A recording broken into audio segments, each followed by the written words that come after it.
proposal disertasi yang tentu saja ini adalah garapan dosen metodologi penelitian sesungguhnya. Tapi tidak apa-apa, siapapun boleh membantu mahasiswa kan begitu ya. Karena nanti ini mungkin minggu depan saya WA saja semua PowerPoint saya, isu-isu juga itu ya.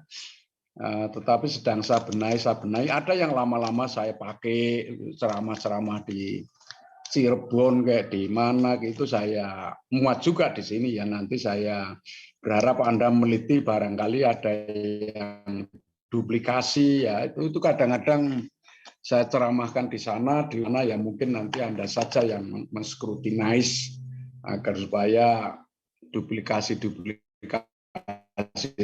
tidak Anda anggap. Ini kok ditulis lagi secara teliti ya. Halo, dengar enggak nih ya? Ya, Prof. Ya. Dengar, Prof. Ya, Prof. Nah, saya minta nanti judulnya setelah hari ini gitu ya, mulai minggu depan, karena judul yang saya baca itu kurang pantas itu. Itu S2 saja ada yang tidak gitu ya. Mungkin saya tidak menyalahkan Anda karena ya memang semua punya wawasan yang lain-lain. Coba saya ungkap secara garis besar saja yang mana ini pernah saya kuliahkan di S3 PEP ya. Kebetulan di S3 PEP saya mengajar dulu semester yang kemarin itu mengajar metodologi penelitian dan evaluasi gitu ya. Begini, perguruan tinggi secara umum itu tugasnya mencari, menemukan, mengembangkan, melestarikan nilai-nilai dan menyebarluaskan kebenaran. Itu. Ini saya kutip saja dari Undang-Undang Nomor 12, tapi saya tambah-tambahin dikit lah.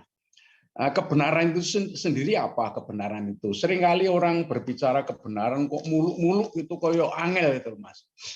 Ya, kalau saya sederhana sekali, tapi saya menggunakan bahasa kasar, Anda jangan tersinggung ya, ya Mas ya. Nek melaku ya nganggo ndasmu apa nganggo sikilmu? Aku tak takoni sih. Gampang toh? Untuk memudahkan uraian saya bahwa kebenaran itu tidak sulit. Ya. Jadi kebenaran itu kalau kamu jalan pakai kepalamu atau pakai kakimu gitu loh. Itu yang benar yang mana? Nah, ini sampel itu. Cuma kan lalu orang bulat-bulat itu salah jadikan benar, benar jadikan salah. Seperti situasi saat ini kan Anda tahu semua itu bolak-balik hanya demi kekuasaan dan kekayaan yang tentu saja itu hanyalah hiasan ya. Oke. Nah, ini begini.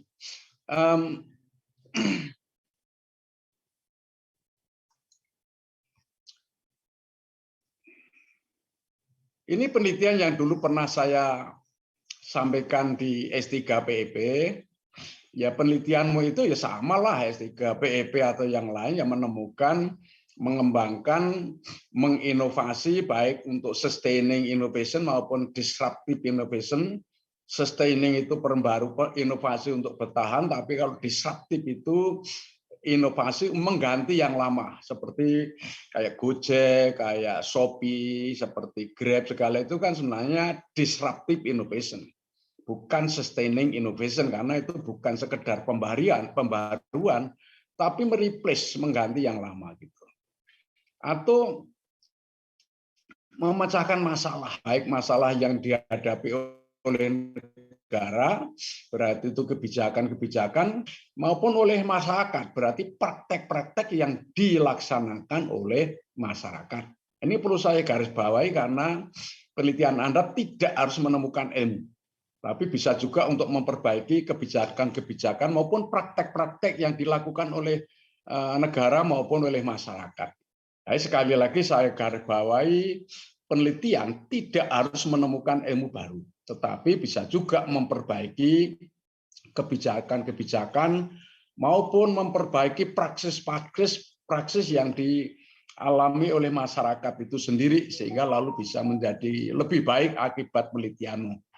Nah, seringkali dalam ujian-ujian kan selalu ditanyakan ke teori. Saya paham karena para profesor itu tidak banyak pengalaman lapangan ya. Karena itu yang bolak-balik textbook saja ya akhirnya pengembangan ilmu saja itu saya maklum karena mereka tidak punya pengalaman lapangan ya.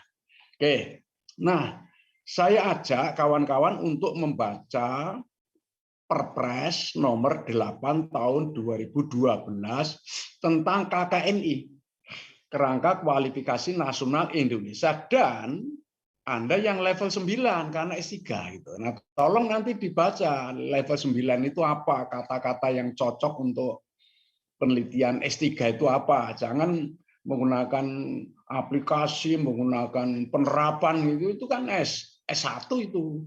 Ya. Kemudian yang lain lagi saya minta Anda membaca Bloom taksonomi yang kreativitas, creativity.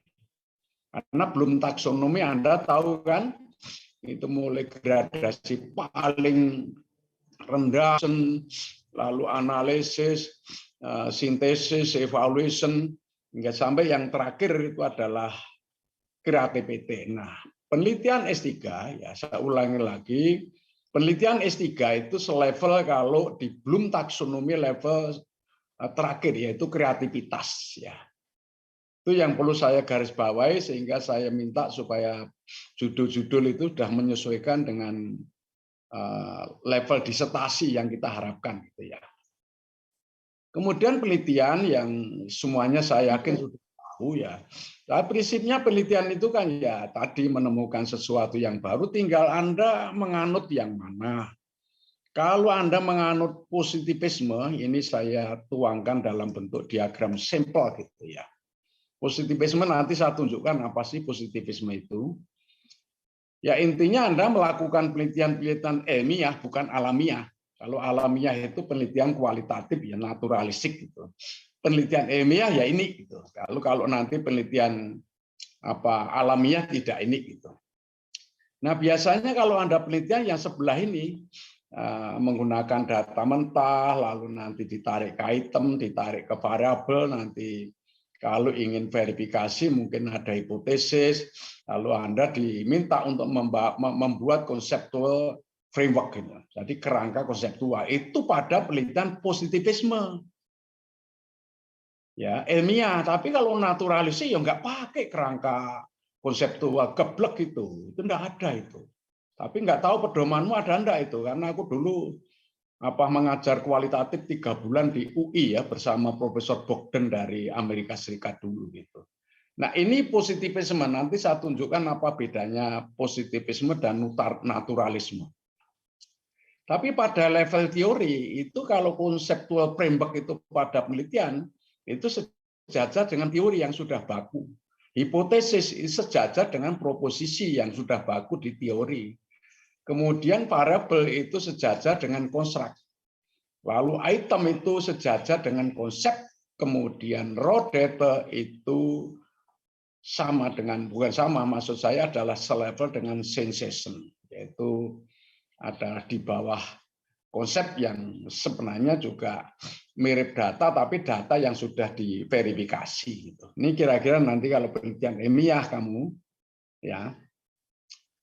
Nah, ini saya tuliskan ya ini nanti ajalah saya loncati aja dulu. Ya.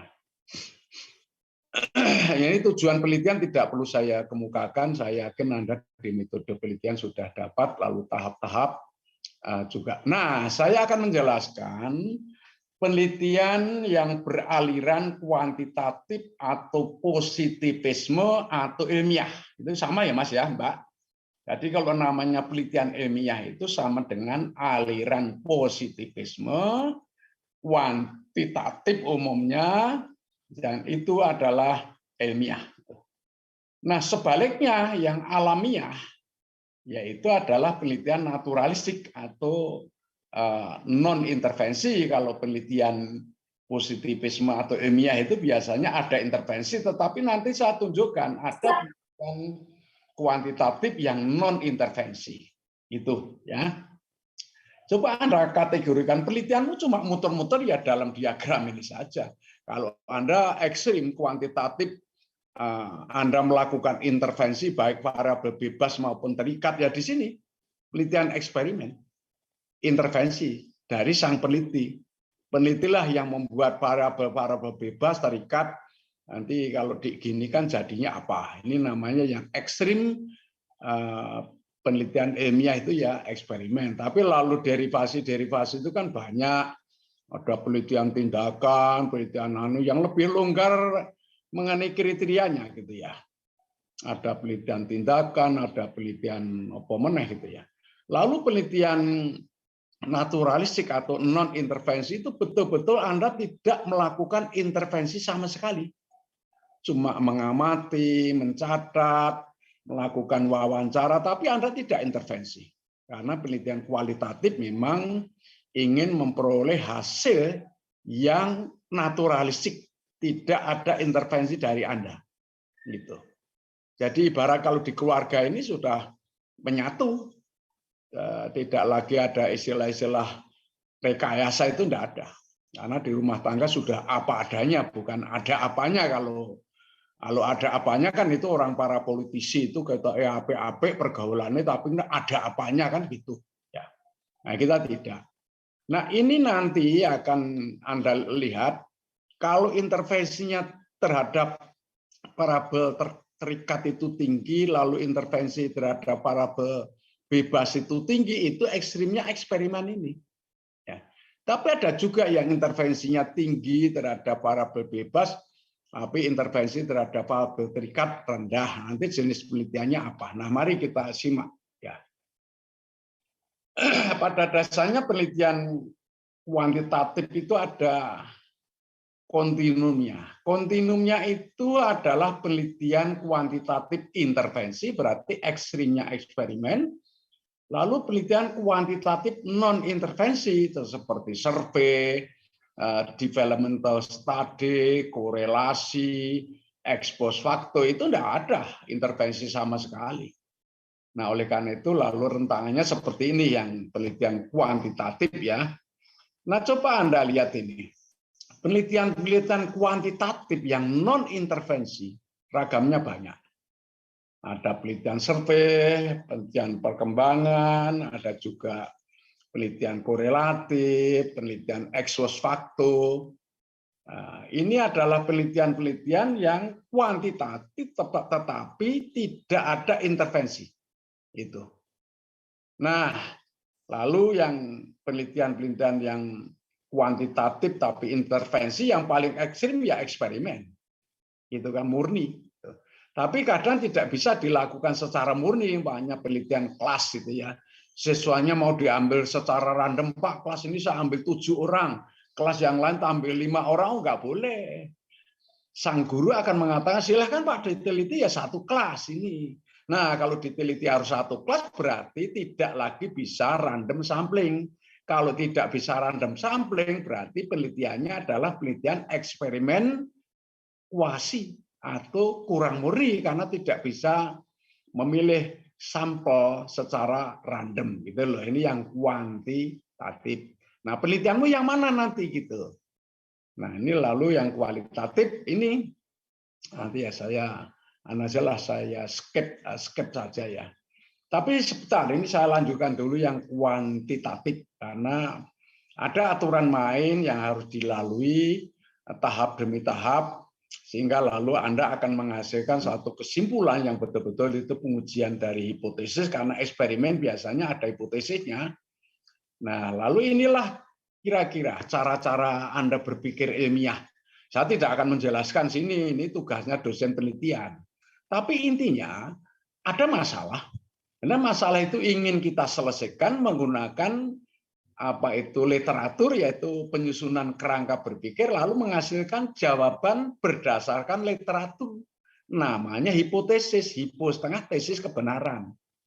Loh, kalau masih setengah kebenaran berarti gimana? Kita buktikan. Mari kita kumpulkan data di lapangan dengan menggunakan prosedur metodologi penelitian. Setelah nanti data dikumpulkan, kita padukan, kita uji, kita banding, kita komparasi.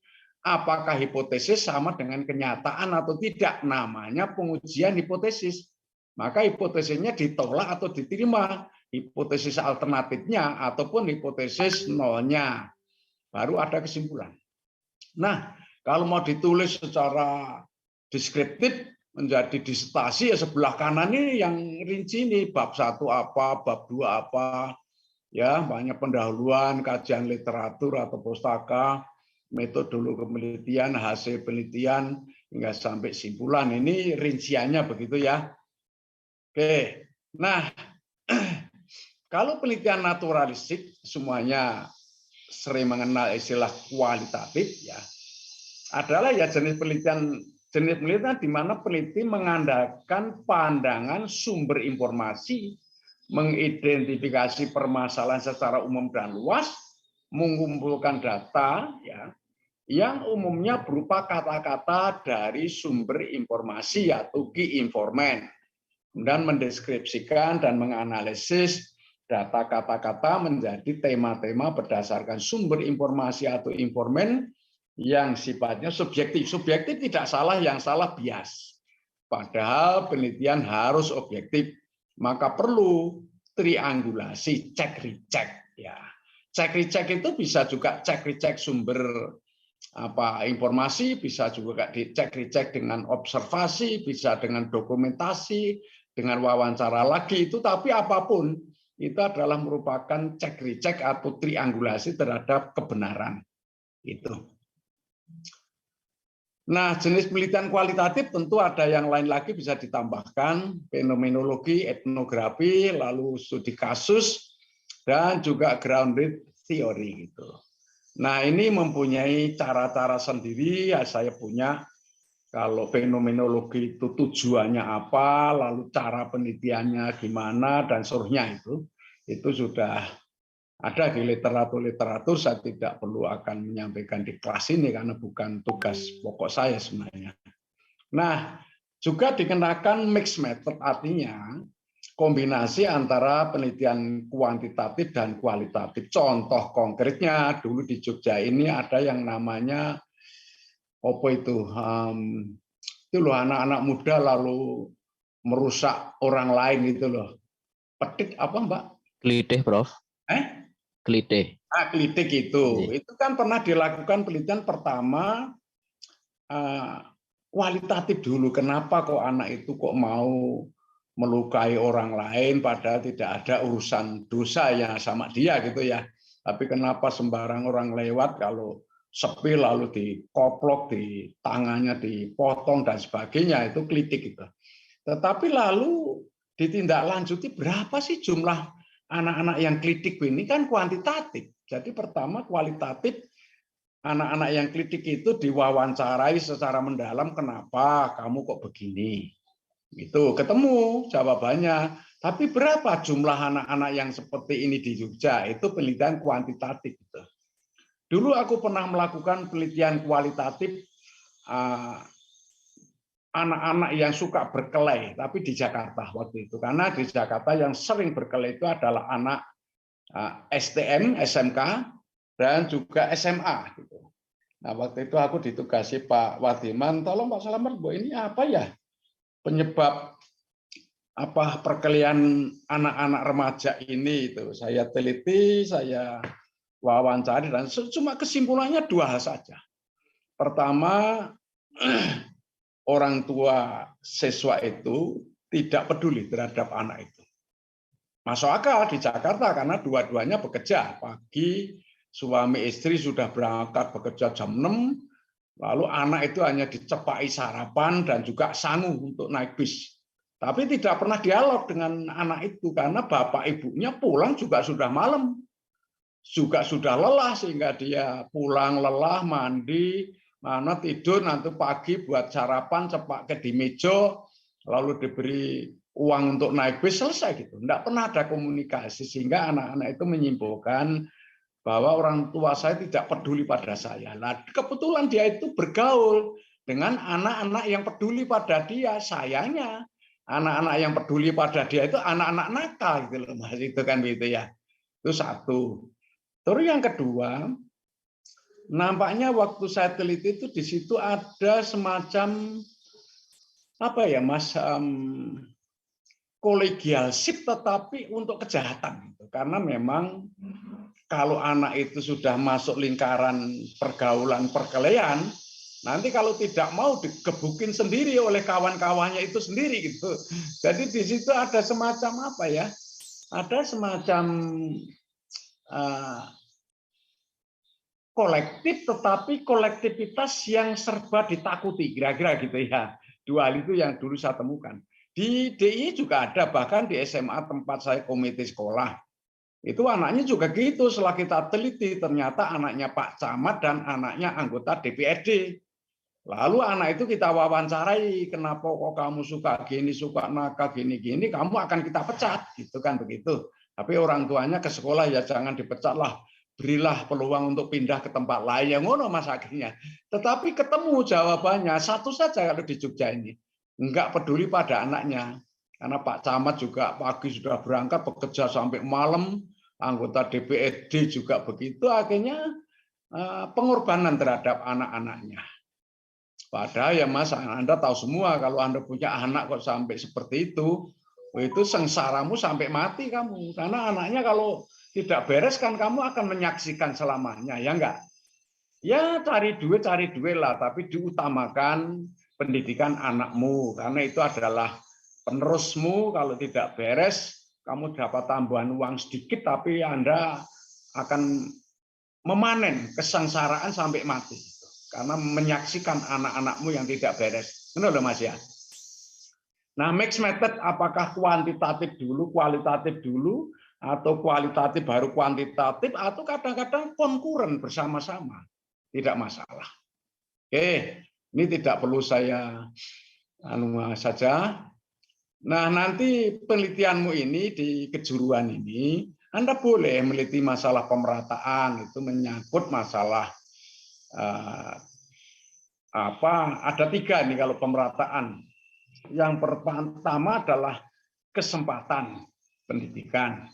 Artinya apa? Kesempatan pendidikan tidak peduli amat itu anak desa, anak miskin, anak apapun, kita harus menjamin pemerataan. Itu adalah kesempatan. Yang kedua adalah apa yang saya sebut dengan aksesabilitas. Karena jangan berpikir di Jogja. Kalau saya sering ke Sulawesi Tenggara, ke Papua, ke Rotendau, ngeri itu Mas.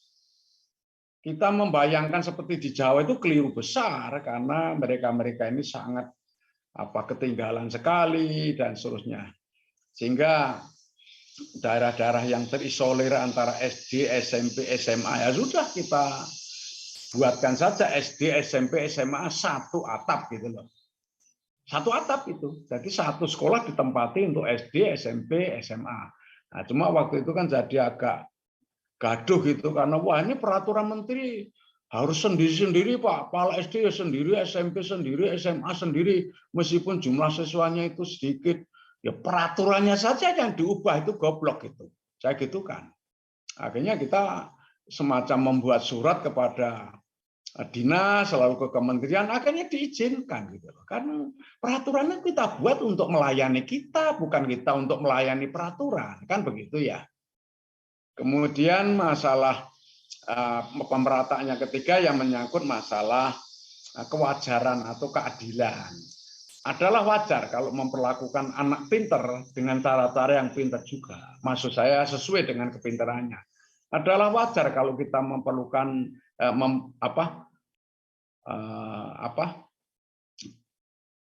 kalau kita memperlakukan anak berkebutuhan khusus ya sesuai dengan kekhususannya. Karena ada tuna grahita, tuna rungu, tuna moto itu Mas, tuna netra, ada tuna-tuna yang lain gitu ya. Meskipun saya tidak setuju kok lahir pucuk kok rugi. Tuna itu kan rugi Mas. Saya nggak sepakat dengan istilah itu ya, mungkin saya agak larinya ke humanisme gitu. Oke, lalu mutu ya bagaimana mutu ini? Ya, tergantung yang mana gitu. Kalau pendidikan kejuruan, mutu itu sudah fokus bagaimana menyiapkan anak yang memiliki mutu ya sesuai dengan kebutuhan dunia kerja juga gitu.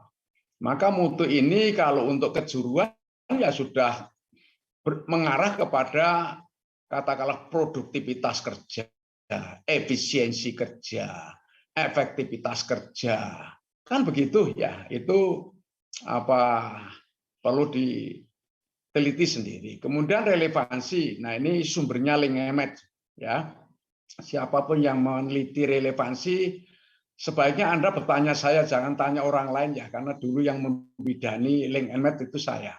Ya waktu di Kementerian waktu itu. Kamu kalau tanya orang lain salah nanti mungkin karena tidak memahami secara utuh dan benar. Karena LinkEMet itu pengertiannya hanya dengan dunia kerja. Goblok itu.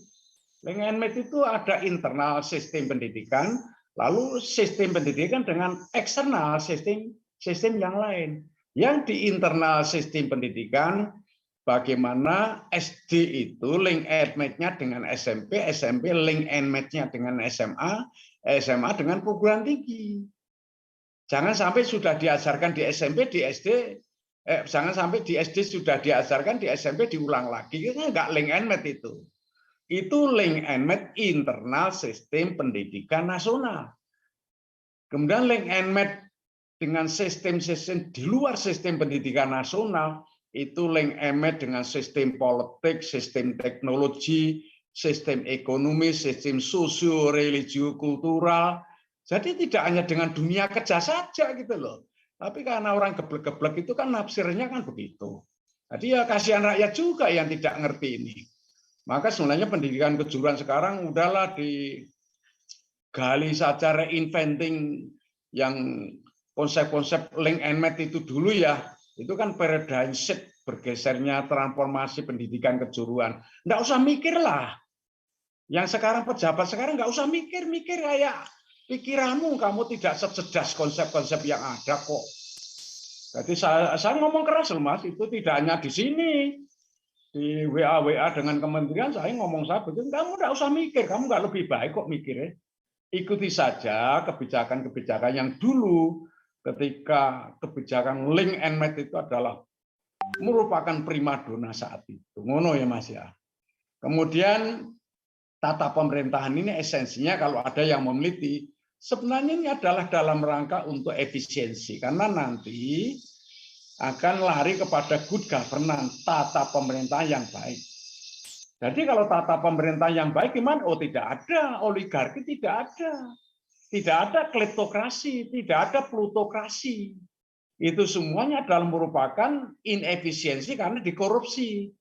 Maka sebenarnya tata pemerintahan ini kuncinya adalah untuk mengeliminir, mengurangi KKN, korupsi, kolusi, nepotisme. Sebenarnya itu aja intinya.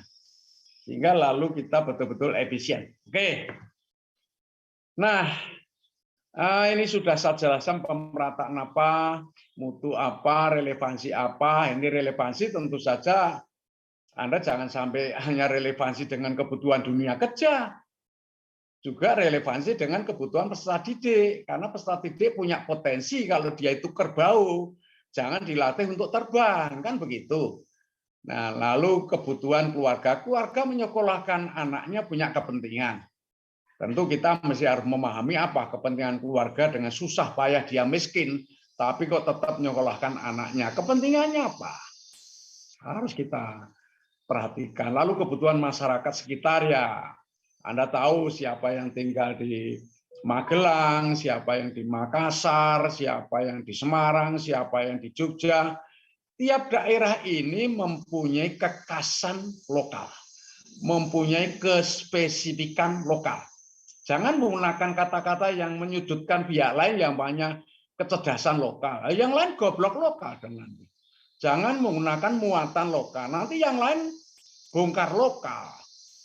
Ngono-ngono lho Mas. Jadi gunakanlah kata-kata yang benar. Kemudian kebutuhan berbagai sektor pembangunan. Kita punya sektor pembangunan politik, ekonomi, sosial, budaya. Tentu kejuruan paling dekat dengan sektor ekonomi. Lalu dalam sektor ekonomi itu ada sub-sektornya. Sampai saat ini ada 4 subsektor pembangunan ekonomi. 1 sektor primer. Sektor primer itu barang mentah gitu loh, Pak. Itu ada pertanian, ada peternakan, ada perikanan, ada perkebunan, ada pertambangan, ada permigasan, ada batu bara, apapun. Itu adalah sektor primer. Dan ini banyak diurus oleh orang asing. Karena kita itu nggak tahu yang dipelajari apa gitu di Indonesia itu kadang-kadang saya nggak habis pikir ya. Karena kan sampai perikanan saja diurus oleh Singapura sama Cina di Pantura itu. Kita hanya menangkap diberi Rp1, dan dia kemasi, dia ekspor menjadi Rp10, Mas, kan gitu. Itu lalu sampai perkebunan yang kita punya lahan ratusan juta hektar lalu disewa oleh para konglomerat itu ditanami kelapa sawit, kok kita jadi larang itu. Tidak hanya larang tapi langka gitu. Lucu-lucu itu memang negara sudah dijajah kapitalis ya seperti ini gitu loh. Karena itu lalu mesti harus kita singkirkan kapitalis ya. Cuma aku rasa apa-apa, aku mau profesor di sana mau mulang kok. Ada ceramah yang kok profesor yang enggak berperan apa, goblokmu aku profesor kok. Ya sing berperan yang sing penguasa itu kan ngono ya. Nah, sektor sekunder itu pada dasarnya adalah sektor yang mengubah dari bahan mentah menjadi barang jadi ya. Ada perusahaan mebel ini depan saya itu meja. Ada kuliner dari makanan mentah diolah menjadi makanan mateng kuliner itu ya. Tapi kuliner kadang-kadang membuat Anda tidak sehat ya. Banyak pisang itu ya, pernah aku ngomong di kelas ini juga. Kalau kamu ingin sehat langsung aja lah makan makanan produksi dari Tuhan dulu. Jadi pisang lalu diocek itu dipangan kan Mbak ya. Ngono kuwi. Tidak lalu pisang kok dibelek, kok coklat, kok blue band digoreng, modar kowe. Kayak ngono. Jadi lebih bagus kalau itu produksi langsung dari Allah gitu ya. Nah, perusahaan mobil, perusahaan telekomunikasi, HP, perusahaan perumahan, perusahaan sepatu, apapun itu namanya sektor sekunder karena mengubah barang mentah menjadi barang jadi.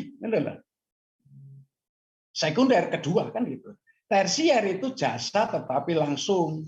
Artinya jasa langsung itu ya Anda memperoleh jasa langsung bayar. Pamannya Anda naik pesawat ya bayar sih. Dan tidak boleh kamu setelah turun dari pesawat bayari kapan-kapan, nggak boleh.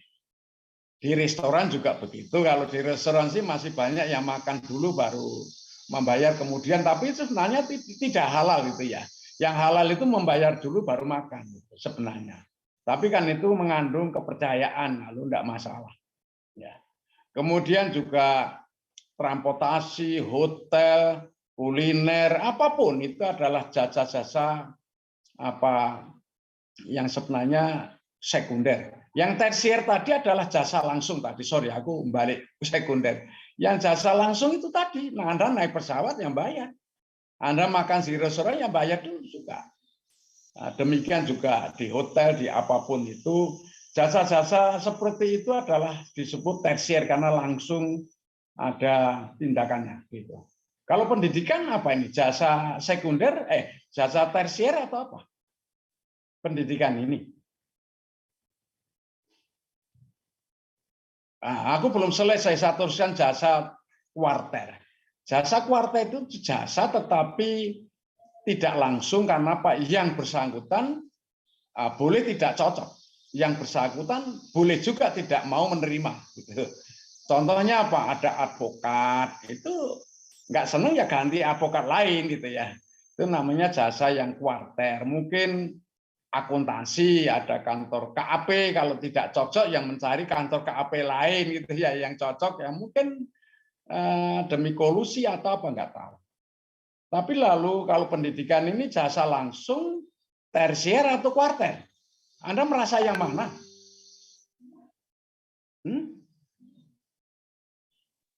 Yang mana? Tersier barangkali, Bro. Tersier. Apa mesti kowe ya mesti setuju karo aku apa Mas Surono? Saiki wae setuju bareng mulai gernang-gernang ora cocok ngono. Ya toh. Sebenarnya pendidikan masih lebih cenderung kepada kuarter meskipun juga setengah-setengah tersier ya. Karena aku tidak dosen-dosen kan dibayar Mas. Kalau enggak dibayar kan enggak mau mengajar ngono toh Mas ya. Nah, itu juga mengandung tersier meskipun juga mengandung kuarter dan separuh-separuh. Oke, saya teruskan. Lalu tata pemerintahan siapa yang mau meneliti silahkan kalau nanti ada yang mau kadang-kadang penelitian kita tuh bolak-balik pembelajaran kurikulum guru muter-muter ning ngono kuwi lho Mas. Ya mungkin tidak punya ilmu tata pemerintahan ya padahal sampel ini. Bagaimana kepala sekolah mengurus sekolahnya itu apakah efisien atau tidak, apakah dia itu partisipatif atau tidak, apakah akuntabilitasnya dilakukan atau tidak, apakah dan seterusnya. Enggak barang mewah itu. Ya. Tapi karena latar belakang itu mungkin takut dengan sendirinya, lalu nggak diteliti itu. Bolak-balik yang diteliti gurunya. Kalau enggak nanti kurikulum yang paling banyak pembelajaran itu ya, karena memang wawasannya baru sampai di situ gitu. Lalu evaluasi, kalau enggak gitu. Lalu ya cobalah Anda sedikit menjadi outlier lah, keluar dari habituasi yang sering-sering diteliti. Mbok kamu neliti kebijakan, meneliti regulasi pendidikan kejuruan, meneliti masalah politik pendidikan kejuruan, meneliti ekonomi pendidikan kejuruan, meneliti tentang macam-macam itu. Kalau kamu meneliti di luar yang tadi biasa-biasa, tanyalah saya. Saya kaya tentang pemahaman itu ya, karena aku memang berkecimpung di politik pendidikan sudah makanan biasa, di regulasi kita sering buat membantu buat peraturan menteri dan sebagainya. Oke. Nah, ini serba-serbi kebijakan tidak perlu saya kemukakan, tapi saya pilih-pilih saja, yaitu Pak Wardiman, dan Pak Bambang Sudibyo, lalu Pak Nuh, lalu Di Anies, yang terakhir Nadiem Makarim itu yang saya tulis serba-serbi kebijakan. Ya. Kenapa yang lain tidak saya tulis? Ya karena aku tidak mau ngutip, itu jelek-jelek semua. Wong ini saja sudah terbaik di antara jelek-jelek kan. Oleh karena itu ya saya pantaslah kalau saya berikan tidak semua gitu aja. Ya. Ini zaman Pak Wardiman saya betul-betul tangan kirinya ya, daripada tangan kanan diganti aja tangan kiri. Kemudian Pak Bambang Sudibyo meloncat. Karena apa? Karena setelah Pak Wardiman tidak ada apa-apanya. Pak Wiranto cuma 3 bulan dipecat oleh Orde Reformasi. Pak Yuwono Sudarsono dalam era krisis. Kebetulan kawan saya sama-sama dulu dosen tamu S3 di Amerika Serikat. Aku sore mampir, Pak. Rencana ke depan apa Pak Menteri? Ora ono, menurut jawabannya. Lho kok ora ono pripun toh? Orang duit. Masuk akal. Karena dulu kurs dolar itu dari $1.2.500 menjadi 17.000, Pak. Sehingga lalu menteri nggak bisa apa, nggak punya duit. Kita bisa survive sebelum era krisis saja, sudah bersyukur Pak, selamat gitu. Pak Yono Sudarsono, setelah itu diganti Pak Yahya Muhammad almarhum. Tapi kelas dengan Pak Amin Rais, lalu akhirnya tidak ada kemajuan sama sekali juga. Ya, lalu karena Pak almarhum Pak Yahya Muhammad lebih mematuhi presiden ya, karena ya alasan karena kan ditelepon sama Pak Amin Rais, kamu keluar dulu. Yang berselisih, yang konflik itu Pak Amin Rais dengan almarhum Pak Abdurrahman Wahid gitu. Itu konflik. Karena konfliknya beliaunya itu lalu minta Pak Menteri suruh turun dulu. Kamu turun dulu. Ya nggak mau Pak Yahya Muhammad. Nah, yang konflik kan Bapak, bukan saya kan gitu.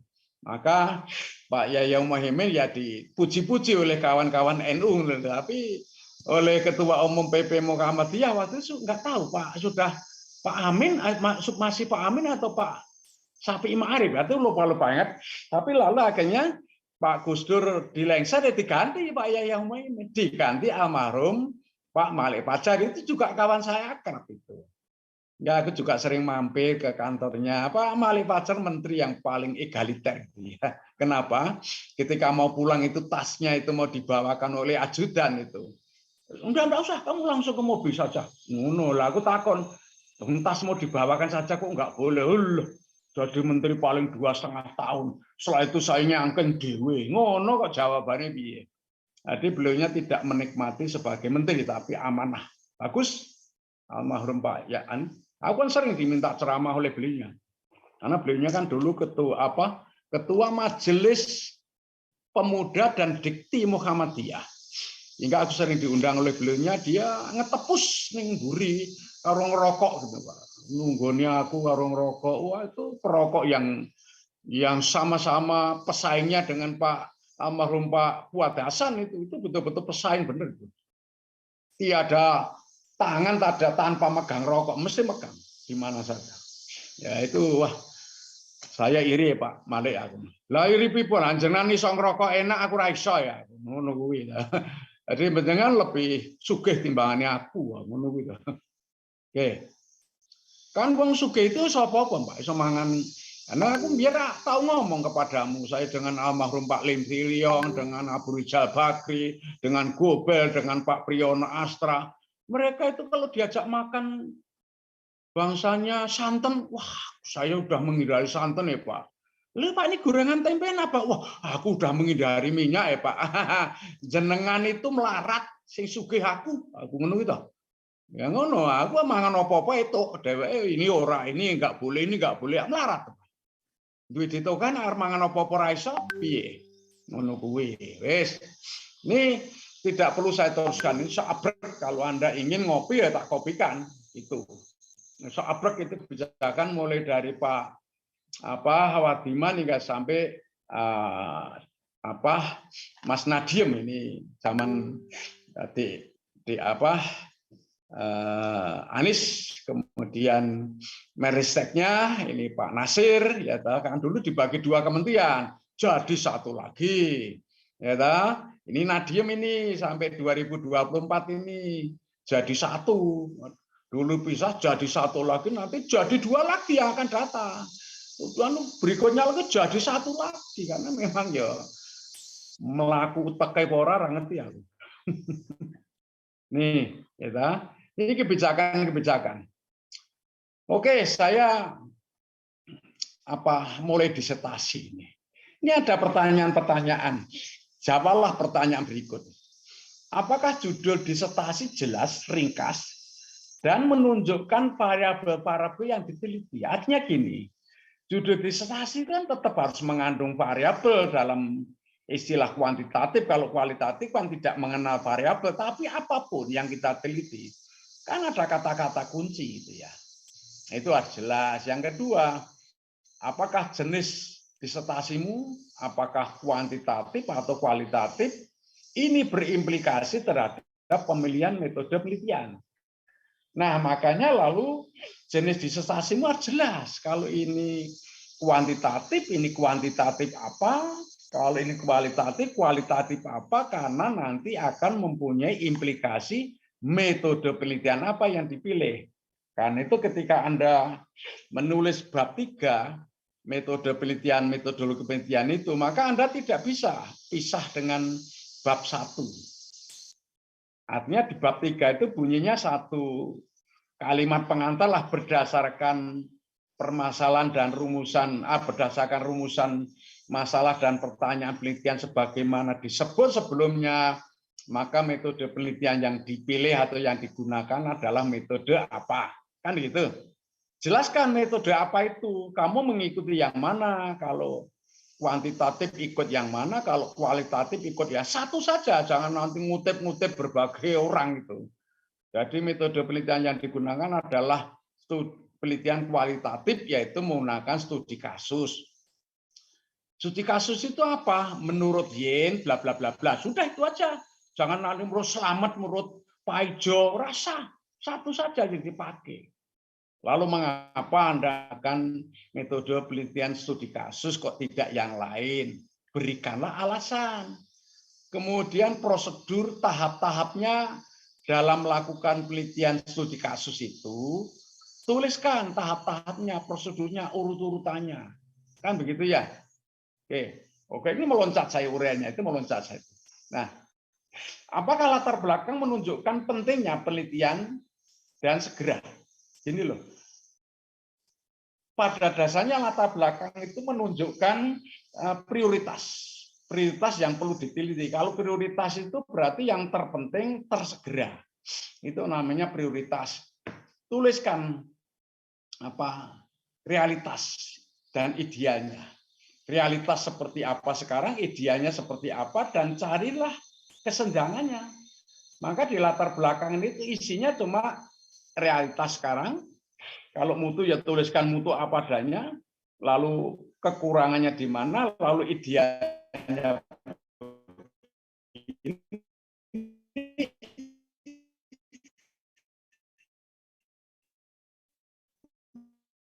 maka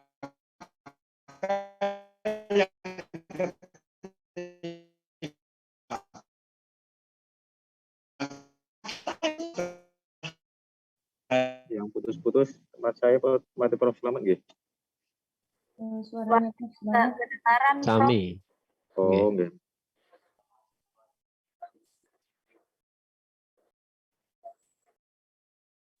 Sama terlempar beliau.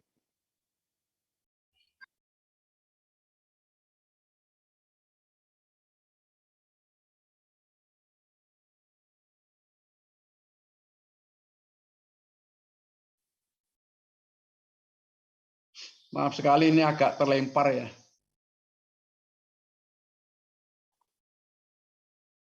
Nah, berikutnya lagi, sekali lagi latar belakang hanya memaparkan realitas kondisi saat ini seperti ini, kondisi yang diidealkan, yang diharapkan, yang diidamkan seperti ini, lalu kesenjangannya ini mau diselesaikan melalui disertasi saya. Ngono loh, ya, disertasi ini.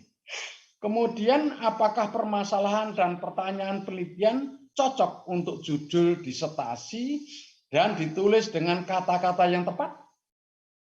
Nah, ini jangan sampai nanti permasalahan kok nggak nyambung dengan judul disertasi gitu ya. Itu harus nyambung mengalir gitu ya. Dan kata-kata yang tepat itu bukan kata-kata sastra tapi bahasa ilmiah alamiah gitu ya. Sehingga harus ringkas dan judulnya tidak boleh lebih dari 10 kata. Saya sarankan ya. Buatlah seminimal mungkin kata-kata jumlahnya. Sekali lagi jumlahnya jangan lebih daripada 10 kata itu. Oke. Berikutnya lagi apa ini? Ini kok enggak bisa bergerak ya? Ini kayaknya terganggu lagi nih. Enggak. Apa hasil penelitian yang diharapkan? Atau apa tujuan penelitian yang akan dicapai di panduanmu adalah tujuan penelitian gitu aja di panduanmu. Untuk khusus kuliah saya ini, saya minta itu diubah saja menjadi hasil penelitian yang diharapkan. Ya, nanti saya beritahu di sini. Saya tidak mengubah esensi, tetapi bertahun-tahun saya membimbing itu dia keliru dalam menulis tujuan penelitian. Satu adalah untuk mengetahui penelitian tujuan kok mengetahui ini piye gitu ya. Nalari ini piye gitu loh. Makanya daripada posing-posing, saya coret saja, ganti saja hasil penelitian yang diharapkan. Nah, kalau hasil penelitian yang diharapkan, hasilnya apa? 1, hasilnya apa? Nomor 2, hasilnya apa? Nomor 3, hasilnya apa? Itu jelas gitu ya. Ini perlu saya sampaikan ya. Kemudian apa manfaat dari hasil penelitianmu? Teoretik atau praktis ya? Ya, atau perbaikan kebijakan atau perbaikan praktek-praktek yang ada begini. Ini mahasiswa ini seringkali menarik itu. Manfaat penelitian 1, manfaat teoritis. Adapun manfaat itu adalah menambah kasanah ilmu pengetahuan. Geblekmu itu salah, itu tidak jelas. Kalau umpamanya manfaat teoritis itu teori sekarang seperti apa sampai di mana, kemudian penelitianmu itu menambah, memperbaiki, mengembangkan teori yang ada. Jangan lalu manfaat teoritis adalah untuk menambah kasanah pengetahuan apa kuwi?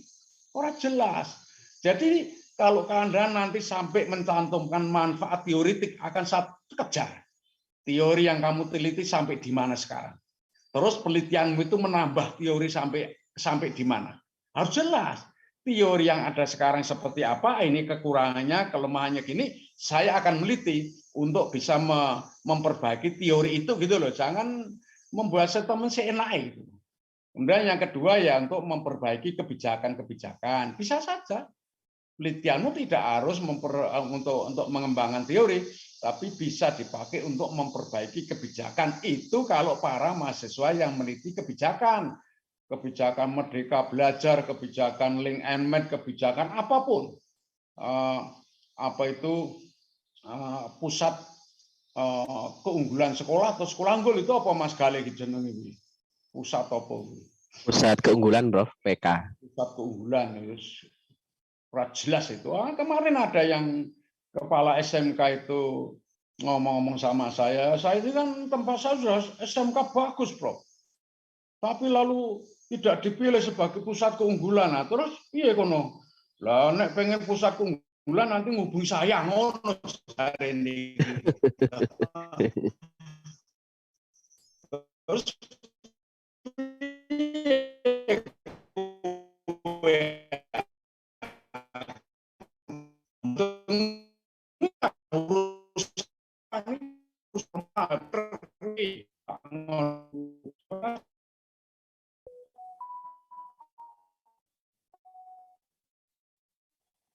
manfaat penelitian nanti kamu bisa teoritik, tapi sampai sekarang seperti apa kok Anda enak-enak menulis itu.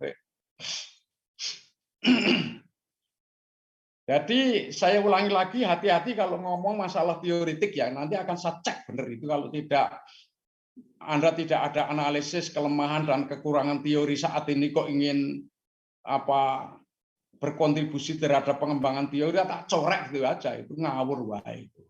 Yang kedua bisa untuk memperbaiki kebijakan ini kalau bagi mahasiswa yang meneliti kebijakan, evaluasi kebijakan, atau analisis kebijakan, 3 itu. Anda bisa melakukan penelitian kebijakan, analisis kebijakan, atau evaluasi kebijakan. Nah, nanti hasilnya apa? Untuk memperbaiki kebijakan. Terus yang ketiga, penelitian itu bisa untuk memperbaiki praktek-praktek yang ada. Makanya ada yang meneliti masalah manajemen kolaborasi antara SMK dengan dunia kerja.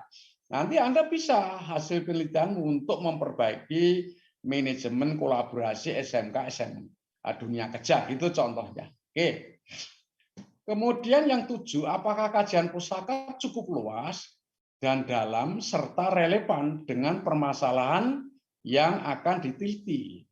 Saya ulangi lagi begini, pada dasarnya kajian pustaka itu harus relevan dengan permasalahan yang kamu teliti. Kasarnya ginilah, kalau rumusan masalahmu ada 3, maka kajian pustaka juga menginduk kepada 3 permasalahan itu. Permasalahan pertama menggunakan kajian pustaka apa, permasalahan yang kedua menggunakan kajian pustaka apa, permasalahan ketiga menggunakan kajian pustaka apa juga.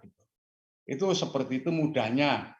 Dan antara kajian teoritik dan hasil penelitian disatukan jadi satu, itu pedomanmu itu salah itu, Mas. Itu salah loh, itu tak luruskan 6 tahun yang lalu sampai sekarang nggak diubah. Kan di kajian pustaka 1 teori yang digunakan bla bla bla bla bla, yang kedua hasil penelitian yang relevan, ngono toh? Kok didewek-dewek ki piye ora iso. Itu harus dipadukan, baik kajian teoritik maupun hasil penelitian dipadukan, ada kecenderungan kemana berdasarkan teori maupun hasil penelitian itu. Lalu Anda simpulkan, kira-kira gitu. Anda analisis, jangan sampai lalu hasil penelitian kajian teoritik sendiri. Ya mau dikutip dong, nggak dikutip ora dikapak-kapake itu piye to ya kan. Jadi kalau Anda mengkaji itu dianalisis, dikomentari, kalau perlu disalahkan. Apalagi di penelitian kualitatif, sebenarnya kajian pustaka itu apa ora ana gunane janjane. Aku ngerti tenan waktu itu kan saya dengan Profesor Bogden. Kenapa? Sifatnya induktif. Kalau induktif kan kita tidak akan diarahkan oleh kajian pustaka, kecuali kalau penelitianmu kuantitatif. Kajian pustaka penting karena akan mengarahkan konseptual frameworkmu, mengarahkan ke hipotesismu, mengarahkan kepada pertanyaan-pertanyaan penelitianmu. Kan begitu. Nah, kalau kualitatif itu apa? Itu untuk meyakinkan pembaca bahwa kamu memang orang yang militan, gitu loh Mas. Intinya itu. Tapi tidak ada gunanya itu sebenarnya. Itu penelitiannya induktif kok.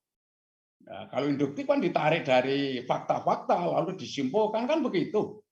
Maka sebenarnya kalau aku sendirian yang membimbing promotor penelitian kualitatif, wah sah yang lapangan sih, temukan masalah yang sesungguhnya.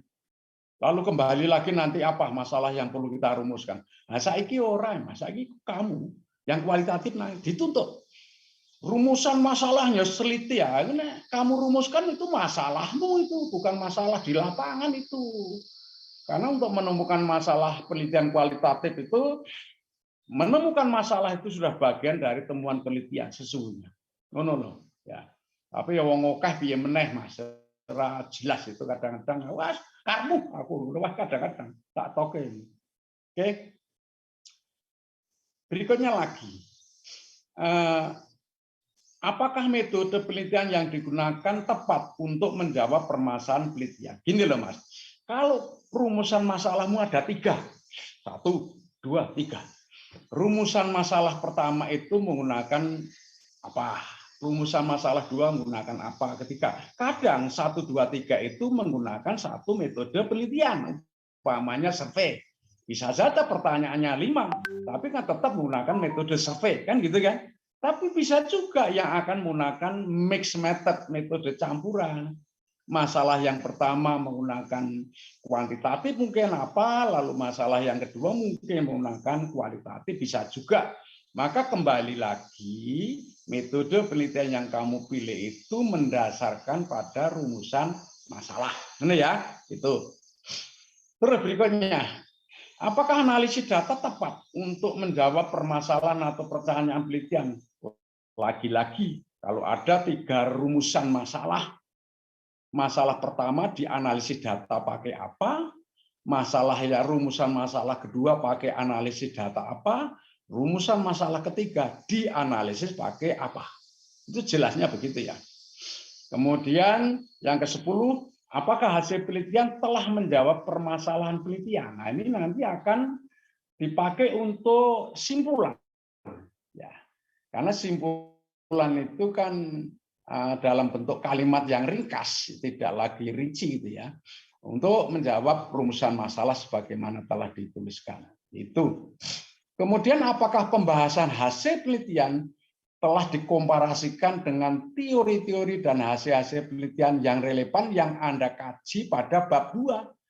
Jadi pembahasan itu sebenarnya adalah mencoba untuk mengkontradiksikan, mengkomparasikan dengan teori-teori maupun hasil-hasil penelitian yang ditulis di bab 2 kajian pustaka. Hasil penelitian ini selaras dengan teori A yang mengatakan begini dan juga hasil penelitian B. Tapi bisa juga hasil penelitian ini bertentangan dengan teori yang mengatakan gini dan juga hasil penelitian. Tapi bisa juga hasil penelitian ini sesuai dengan teori yang ada, tapi berbeda dengan hasil penelitian oleh si A, si B. No, bisa. Lalu kalau membahas, kalau Anda sudah cocok tidak perlu dibahas, tapi kalau ada perbedaan hasil dengan teori-teori maupun hasil maupun kajian penelitian pada bab 2, lalu Anda beri diskusi, bahasan kan gitu ya. Nah, makanya di sini adalah kesamaan kok adalah. Adakah kesamaan atau similarity dan perbedaan atau dissimilarity? Tolong didiskusikan. Mengapa berbeda? Kalau ada, ini tulisan saya sambil merem Mas. Keliru-keliru. Yang 12, apakah simpulan hasil penelitian sudah menjawab permasalahan penelitian? Biasanya begini Mas, permasalahan penelitian bisa juga satu kalimat juga. Tapi kan itu bisa kita rinci menjadi pertanyaan-pertanyaan penelitian. Oleh karena itu pertanyaan penelitian adalah rincian dari permasalahan atau rumusan masalah. Gitu ya. Apakah saran-saran mengacu pada simpulan? Dan jelas ditujukan kepada siapa. Jadi kalau Anda memberi saran, jangan lalu kok lepas dari simpulan. Simpulannya seperti itu, sarannya mau seperti apa. Kemudian menggunakan tata bahasa yang benar, cek lagi menurut tata bahasa. Apakah Anda menggunakan writing style yang konsisten? Apakah Anda menggunakan modern language association? Itu bab 1, A besar, B besar, C besar, C dibagi 1, 2, 2 dibagi, B, A kecil, B kecil, B dibagi lagi 1 kurung, 2 kurung. Nah, itu modern language association, MLA. Tapi kalau bisa juga menggunakan APA, American Psychological Association. 1, 1, 1, 1, 1, 1, 1, 1, 2. Ngono Mas ya. Ya. Kemudian apakah Anda mampu mempertahankan disertasimu defensible? Artinya besok kalau kamu sudah selesai disertasi kan Anda harus mempertahankan, Mas. Ya, itu kan? Jadi kalau kamu disalah-salahkan janganlah manut, Mas. Ini salah, ini bongkar. Ya, Pak, ini salah, ini bongkar. Nah, bongkar semua, no. Jadi Anda mempertahankan how to defend your dissertation dengan bahasa yang ilmiah, yang sopan gitu. Kalau kamu disalahkan, Prof, bolehkah saya klarifikasi, saya jelaskan, Prof? Oh, silahkan gitu. Setelah dijelaskan, oh itu sudah nggak jadi dibongkar, ngono Mas ya. Itu kan citane ngono. Maka dari itu lalu sebenarnya tidak ada ujian disertasi. Disertasi kok ujian itu, ya itu geblek itu. Nggak ada, yang ada mempertahankan disertasi. In English, I call it, well, excuse me, Professor Slamet, I will defend my dissertation tomorrow. God bless me, sir. Prof. Slamet, besok saya akan mempertahankan disertasi saya. Mohon didoakan. Ngono lho Mas ya. Ini sing bener gue. Karena aku pernah gawe lucon aku. Luconnya ya kok ngono kuwi, ya ada mahasiswa yang ke rumah saya sore hari karena besok akan mempertahankan disertasinya. Ya ke rumah saya gitu itu. Mohon doa restu Prof. Slamet, besok saya akan ujian disertasi. Jawaban saya karo guyu-guyu jandane ya, tidak saya restui. Salah saya apa, Prof? Kok tidak direstui? Karena bahasamu salah. Salah pun terus bunti. Tidak ada ujian disertasi. Yang ada besok pagi saya akan mempertahankan ujian disertasi. Mohon doa restu, Prof. Itu yang benar. Oh nggih, Prof. Baleni, ulangi. Aku yang ngono kuwi. Saya ini sudah selesai nih untuk urusan disertasi. Sekarang giliranmu untuk bertanya kepada saya. Silakan.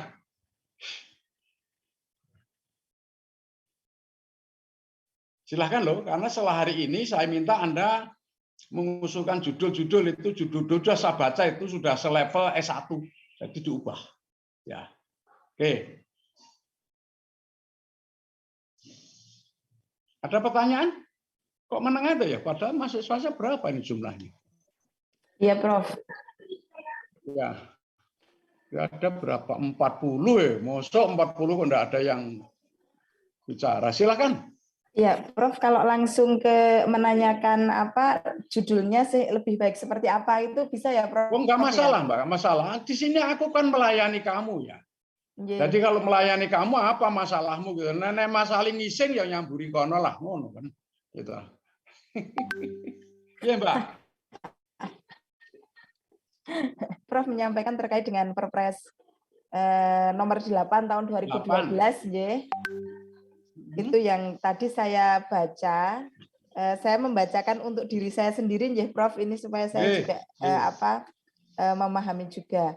Untuk yang level 9, yang pertama adalah mampu mengembangkan pengetahuan, teknologi dan atau seni baru di dalam bidang keilmuannya atau praktek profesionalnya melalui riset sehingga menghasilkan karya kreatif, original dan teruji. Kemudian yang kedua, mampu memecahkan permasalahan ilmu pengetahuan, teknologi dan atau seni di dalam bidang keilmuannya melalui pendekatan inter, multi, dan transdisipliner. Kemudian yang terakhir, mampu mengelola, memimpin, dan mengembangkan riset dan pengembangan yang bermanfaat bagi kemaslahatan umat manusia, serta mampu mendapat pengakuan nasional dan internasional. Kemudian untuk judul saya yang saya rencanakan adalah terkait dengan tema bagaimana dari total quality management itu dapat mempercepat pencapaian reformasi reformasi birokrasi di KPU.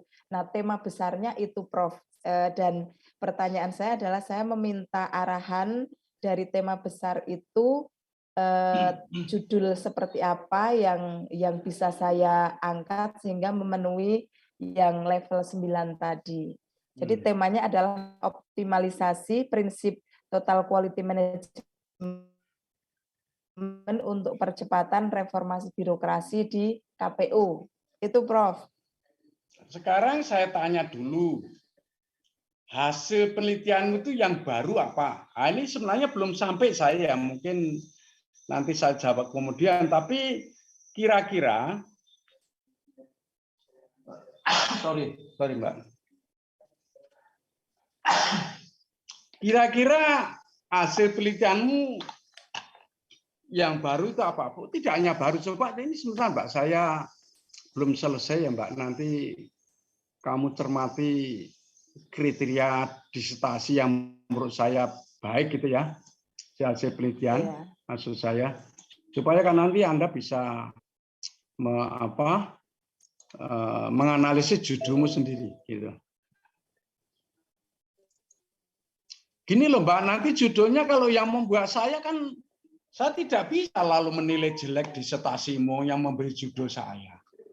Gitu loh. Ngerti enggak yang Pak maksud? Saya akan berharap kamu menggunakan pikiranmu untuk memikirkan, bukan saya yang memberi judul gitu ya. Sebab kalau saya yang memberi judul, aku sudah tidak ada alasan untuk tidak menilai baik. Tak ngono Mbak, wong aku ngekek iye, kan gitu. Jadi lalu terjadi paradok dalam kuliah kita. Tapi saya pandu saja supaya nanti disertasimu gini, kualitas penelitian ya termasuk disertasi tentu. Hasil penelitian baru artinya tidak meniru, asli tidak replikasi, berbeda meskipun baru bisa saja tidak berbeda. Baru kalau hanya barangnya atau apanya tetapi caranya tidak baru kan berarti tidak berbeda. Yang berikutnya apa? Lebih baik bukan hanya baru berbeda, tapi lebih baik Pak ini, lebih efisien, lebih produktif, lebih berkualitas, lebih macam-macam lah. Kemudian memiliki keunikan nilai, artinya apa? Sebut saja kita punya AP, dulu kan fungsinya cuma 1, 2 telepon apa, sekarang kan untuk hitungan statistik, untuk apa? Nah ini kan punya keunikan, itu contohnya. Lalu yang kedua, hasil penelitian bermanfaat atau berkontribusi terhadap pengembangan ilmu, teknologi atau seni, tapi bukan harus. Dan atau Anda boleh juga memperbaiki kebijakan atau juga memperbaiki praktek-praktek pendidikan kejuruan baik yang dilaksanakan oleh pemerintah maupun oleh masyarakat, gitu kan? Kemudian penggunaan paradigma, pendekatan, metodologi, dan metode penelitian sesuai dengan permasalahan penelitian. Nah, kamu diajarkan enggak? Apa bedanya paradigma, pendekatan, metodologi, metode? Bukan tugas saya. Kamu tanya sajalah pada dosen, mungkin aku kemelundu gitu ya. Tapi kalau kamu nggak ngerti ini, bermasalah. Kamu tanyakan pada dosenmu lah, bukan tugas saya. Kamu tanyakan, Pak, bedanya paradigma, pendekatan, ya, kemudian metodologi, metode penelitian, juga teknik-tekniknya itu bedanya apa? Kamu tanyakan untuk tes apakah bisa menjawab dengan baik. Oke. Dan gaya penulisan konsisten tadi sudah saya sampaikan, apakah menggunakan American Psychological Association atau Modern Language Association, kemudian penggunaan bahasa baku, lalu teknik-teknik penyajian atau penulisan yang baguslah, gambar-gambar yang jelas, grafik-grafik yang bagus, gitu-gitu ya Mbak ya. Lalu untuk penelitian disertasi itu di level 9, meskipun tidak selalu. Loh, kenapa tidak selalu, Prof? Kalau penelitian kualitatif itu hasilnya adalah thick description. Loh, kalau gitu gimana Pak? Apakah harus levelnya? Tidak harus, tapi bisa juga dengan menggunakan grounded theory atau case study, Anda bisa mengkonstruksi teori baru, tidak harus pada level 9. Ngono, Mbak. Kan gitu. Level 9 itu kan saya lihat itu yang membuat kan orang-orang dosen yang pekerjaannya meliti. Kan nggak pernah hitung nulis birokrasi dan sebagainya itu ya jadi lucu itu. Ya enggak apa-apa, karena memang manusia tidak sempurna kok dia sendiri tidak menggunakan pikiran secara sempurna. Kalau pikirannya sempurna, tapi kan tidak menggunakan itu. Nah, sekarang gini ya Mbak Tri, kembali kepada pertanyaan. Kan kalau saya dengar ya judulnya kan optimalisasi itu kan hanya menerapkan saja ya bagaimana TQM sudah ada. Tetapi bagaimana mengoptimalkan pemanfaatan TQM di KPU kan ngono cuma gitu. Nah, itu kan tidak ada yang baru, Mbak. Itu hanya menerapkan TQM secara optimal supaya KPU bisa lebih baik kinerjanya kan cuma gitu ya. Itu namanya masih pada tataran ya boleh dikata S1 S2 lah, kira-kira gitu ya. Nah, tinggi tuh Mbak, tuntut aku ini saya jamin kalau nanti kamu buat judul sudah saya oke gitu, saya pikir kok sukar orang menyalahkan itu ya, saya jamin gitu Mbak. Tapi saya teliti sekali judul ini mungkin saya akan makan waktu 2-3 kali kuliah loh Mbak, judul ini. Karena nanti amat penting gitu. Kita punya 40 mahasiswa, kalau nanti satu mahasiswa presentasi 5 menit berapa? Kalau itu ada 50 menit kali 3 berarti kan 150 menit dibagi 5. Jadi satu sesi itu ya 30-an ya. Mungkin 2 sesi cukuplah untuk membahas judul-judul itu. Nanti kalau hanya rinciannya gampang lah merumuskan rata belakang, permasalahan gampang kalau judulnya sudah beres dulu gitu loh. Judul ini biasanya dulu aku makan waktu 2 kali pertemuan ya, mahasiswa saya yang dulu itu. Jadi pertemuan manual enggak cocok ini, udah perbarui. Tapi jangan suruh buatkan saya. Nanti kalau sudah membuatkan saya kan nanti saya enggak bisa menghindar dari nilai baik. Ya mesti baik yang memberi Pak Slamet kok. Bapak sendiri malah menilai jelek dirinya sendiri. Ngono loh Mbak ya. Nah, terkait dengan TQM itu kan cuma salah satu alat untuk meningkatkan mutu. Ya model lah, jangan alat ya. Kan ada ISO, ada Six Sigma, ada TQM, ada Malcolm Burridge, ada juga, waduh, seabrek lah Mbak itu jenis-jenis itu ya. Nah, oleh karena itu kalau bisa coba kira-kira kalau Anda masih muter-muter pada mutu, itu dari TQM itu adakah sesuatu yang salah? Gitu. Kalau ada yang salah ya di situ letak penelitianmu gitu loh, Pak. Anda mencoba untuk memperbaiki TQM yang ada, bukan penerapannya. Kalau penerapannya kan tergantung dari tingkat kesiapan organisasi yang akan menerapkan TQM, Mbak. Ngono ya. Tapi TQM sendiri ada masalah enggak? Gitu. Kamu teliti Mbak.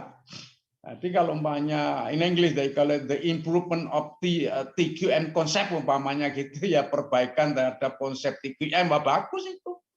Itu original itu karena memulai dari TQM, Anda cari kekurangannya, Anda cari kelemahannya, lalu Anda ada niat untuk memperbaiki konsep TQM lah, itu bagus ya. Gitu ya Mbak ya.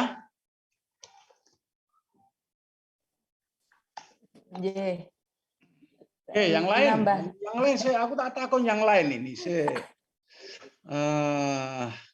Aku mahasiswa aku 40 ya, yang ngomong yang mana gitu kok cuma bolak-balik ini saja. Nanti kan saya agak tidak lalu yakin Anda yang tidak ngomong sama sekali ini punya pemikiran enggak, kan boleh saya bertanya. Ya.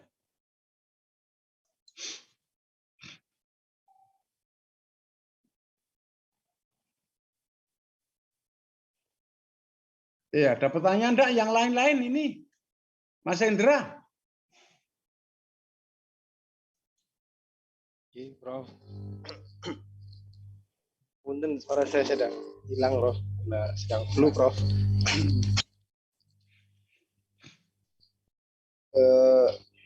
Saya punya ide untuk disertasi, Prof. Itu untuk mengambil data dari e-learning itu, file log dari e-learning yang menyimpan data historis, Prof.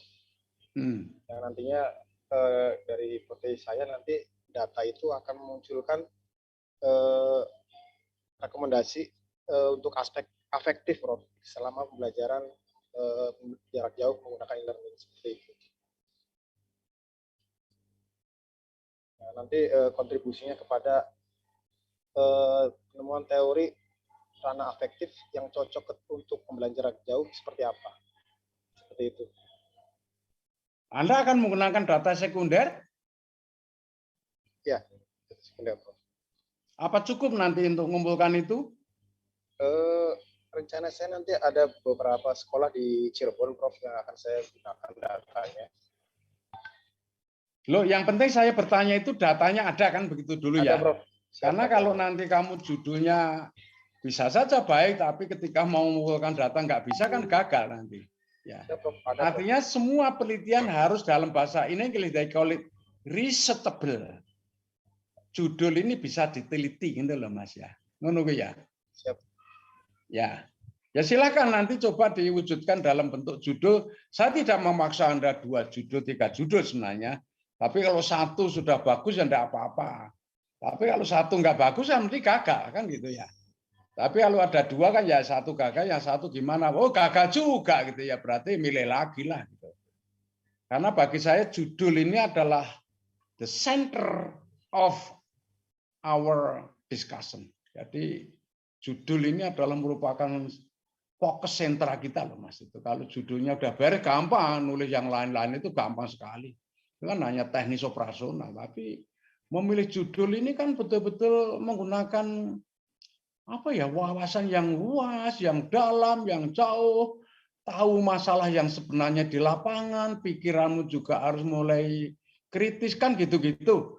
Kamu jangan pernah duduk-duduk lalu membuat judul, nanti masalahmu sendiri itu. Kamu harus tanya-tanya orang, mungkin harus diskusi atau apa. Jangan kamu berlagak ngerti lalu duduk-duduk lalu membuat judul. Nanti gue gawe masalah. Masalahnya kan tak salah terus loh. Jadi kok gue nyolah terus kan megah itu ya. Jadi kalau bisa usulkanlah judul-judul yang concise itu. Sehingga ketika saya baca, oh bagus ini pantas ini. Ya kalau tidak yang kedua lah gitu. Jangan bolak-balik nulis tapi salah terus. Karena kamu hanya duduk-duduk lalu apa ya judulnya ya. Enggak ketemu kalau kamu tidak wawasan lapangan bagus ya enggak ketemu. Nono, Mbak Meta? Ya.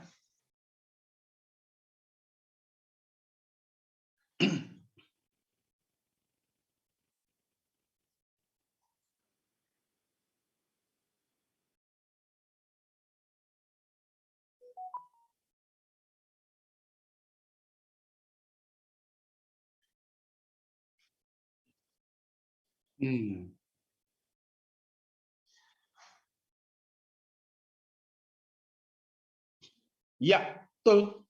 Aku Mas tak potong dulu Mas. Mas Radina, aku punya 17 pilihan-pilihan pendidikan untuk masa depan. Sudah saya tulis itu, sudah saya ceramahkan di tentara malah itu. Artinya lalu sosok utuh seperti apakah lulusan SMA, lulusan perguruan tinggi, apa-apa gitu. Hingga sampai ada 17 pilihan-pilihan yang itu tidak bisa disamakan dengan sekarang. Banyak contoh. Kapan belajar? Loh, tidak harus sekarang loh Mas, ini kan cara klasik. Ya, Mas Radina dengan saya ini klasik ini. Apakah kamu tidak boleh nanti belajar sambil tidur? Boleh, kapan belajar? Kapan saja. Di mana saja, di WC pun kamu boleh belajar. Jadi sekarang sudah ada 17 pertanyaan yang sebenarnya ini saya melakukan revolusi sebenarnya. Nah, cuma nanti ini saya harus kaji ulang supaya lalu bisa diterima oleh publik. Oke Mas, ya terus Mas.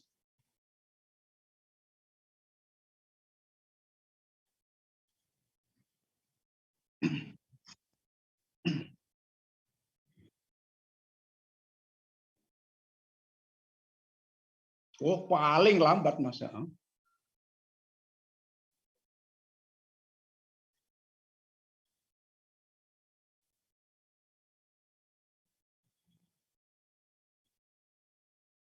Ya.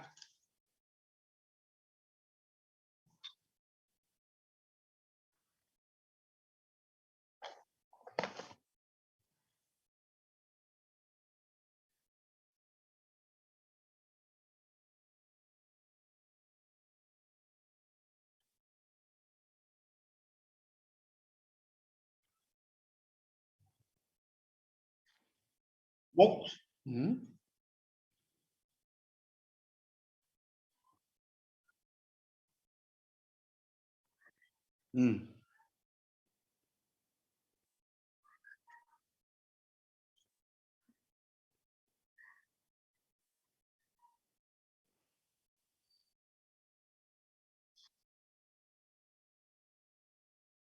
Oke, jadi Anda punya keinginan supaya perguruan tinggi ya termasuk UNJ itu menjadi center of information kira-kira gitu ya.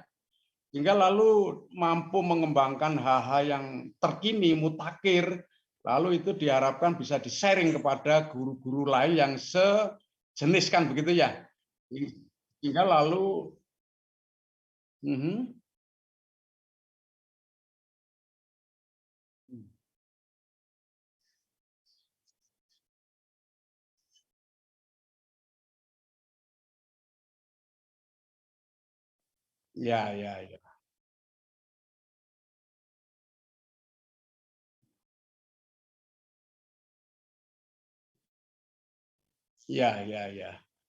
Ya, itu bagus Mas. Mungkin tahun 97 kita sudah menulis apa yang disebut dengan multi exit entry. Artinya apa? Orang kuliah itu tidak harus duduk manis seperti ini itu loh. Anda bekerja nanti kapan saja ikut kuliah lagi kalau sudah menggunakan mood seperti MOOC ya Mas, Massive Open Online Courses itu kan itu sebenarnya kapan saja boleh dong. Tidak harus semesteran, tidak harus kan itu enggak ada urusan semesteran itu. Enggak ada, ya enggak? Karena kalau sudah pakai MOOC itu ya who is the fastest, siapa yang paling cepat. Bisa saja itu kalau ditempuh 1 semester ternyata 1 bulan sudah bisa. Why not itu? Mengapa tidak? Nah, saya pikir ide-ide baik, Mas. Ini cuma bagaimana nanti Anda menerjemahkan dalam bentuk yang konkret itu, Mas. Sehingga nggak tahu apakah Anda judulnya mentariknya revolusi mengajar atau apalah, pokoknya kamu buat judul yang eye-catching. Eye-catching itu orang membaca judulmu saja coba itu tertarik gitu. Ini aku punya Mas, ini mahasiswa dari Sudan, tapi tidak mampu menerjemahkan gagasan saya. Karena dia itu bolak-balik konsultasi, kok judulnya nggak beres. Sudahlah, ikuti saya. Ya, setelah itu saja technopreneurial, istilahnya dalam bahasa Inggrisnya itu adalah technopreneurship required by the will of book. Jadi kemampuan tekno, tetapi tekno untuk preneurship gitu loh. Kan judulnya bagus, tapi tidak mampu menerjemahkan. Lalu saya sih bolak-balik, ya nggak mampu, ya bagaimana gitu. Nah, maksud saya Mas, judulnya cobalah dibuat eye-catching seperti itu. Hingga tidak terlalu panjang lah judulnya itu, tapi membuat orang, wah ini baru ini kan ngono ya Mas ya, gitu ya. Oke, bagus, gagasannya bagus. Tinggal nanti bagaimana menjot down, menuliskan dalam judul yang betul-betul readable, bisa dibaca oleh orang banyak dengan menarik. Gitu ya Mas ya, Mas Radina ya. Ya. Oke, gagasannya baik, gagasannya itu bagus. Oke, yang lain? Indra?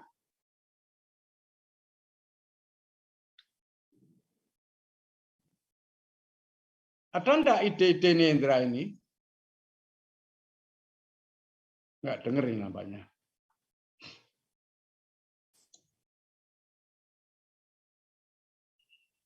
Mas Muhammad Amin?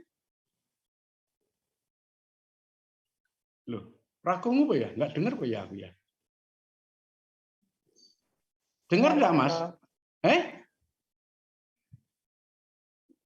Oh, suaranya ada kok. Yang saya panggil tadi kok enggak dengar? Mbak Titin, ada enggak? Ada, Prof. Ya.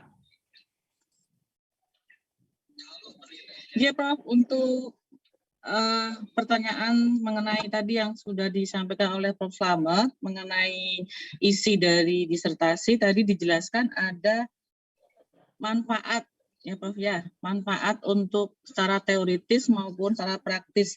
Tapi kalau seandainya manfaat yang disampaikan dalam proposal atau laporan itu langsung menuju ke sasaran itu boleh mboten, Prof? Maksudnya gimana? Misalnya kan secara praktis maupun teoritis itu kan secara masyarakat umum tapi untuk manfaat disertasi itu kepada siapa begitu, untuk lembaga atau kepada guru, pada masyarakat atau kepada itu boleh mboten, Prof? Atau nuwun, Prof?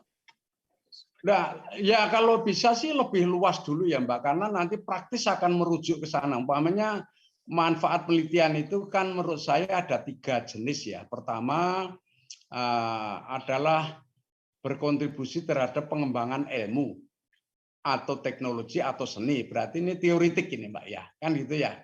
Nanti kalau teoritik kan untuk siapa saja sepanjang dia di bidang itu kan gitu. Terus yang kedua kan manfaat untuk memperbaiki kebijakan. Nah, sekarang kebijakan siapa? Kalau itu kebijakan pendidikan kejuruan, ya tentu saja ini yang akan dapat alamat untuk diberi nasihat kebijakan ya Direktur SMK maupun Direktur Jenderal Pendidikan Vokasi. Dengan otomatis begitu, tidak usah merujuk pun kalau kita ngomong kebijakan ya pasti alamatnya ke Direktur Sekolah Menengah Kejuruan atau kepada Direktur Jenderal Pendidikan Vokasi. Itu udah otomatis, tidak usah disebut orangnya. Kemudian yang ketiga, untuk memperbaiki praktek-praktek pendidikan kejuruan yang ada. Sebut Anda meneliti masalah kepemimpinan kejuruan di SMK, ya otomatis itu yang terkena ya kepala sekolahnya siapapun yang pemimpin di SMK, di sekolah vokasi. Atau mungkin manajemennya, ya praktis nanti kepala sekolah wakilnya, atau mungkin kompetensi guru otomotif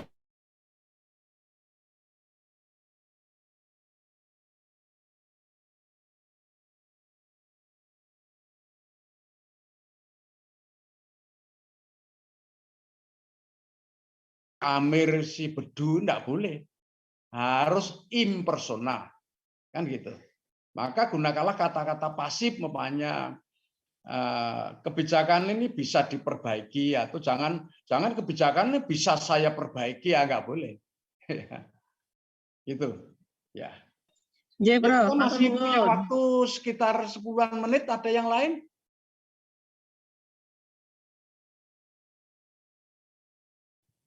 Mas Ahmad Muzaki. Iya, Prof. Izin bertanya, Prof. Ya. Saya masih agak kurang jelas, Prof, terkait bahwa penelitian harus objektif begitu. Kalau kita merujuk pada epistemologi rasionalisme itu kan menganggap bahwa manusia tidak bisa melampaui subjektivitasnya, Prof. Kalau misalnya kayak penelitian fenomenologi terus bahwa ilmu itu berasal dari interaksi dengan objek, tetapi kan dia muncul secara subjektif gitu, Prof. Kalau misalnya dibenturkan dengan bahwa penelitian harus objektif itu kan agak susah, Prof. Kok putus-putus ya? Gimana? Terkait tadi, Prof, penelitian harus objektif, Prof. Sekarang aku tanya dulu, yang dimaksud objektif apa? Menurutmu dulu. Ya, sesuai dengan objek itu, Prof. Misalkan sesuai dengan realita, Prof. Keluar dari subjek. Bukan begitu, Mas. Kalau namanya objektif itu, hasil penelitianmu itu kalau diverifikasi oleh siapapun, hasilnya akan sama.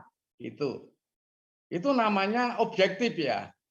Jadi apa? Hasil penelitianmu kalau nanti diteliti ulang atau diverifikasi oleh siapapun, hasilnya sama. Contoh, namanya, ini saya campur dengan itu, hasilnya begitu.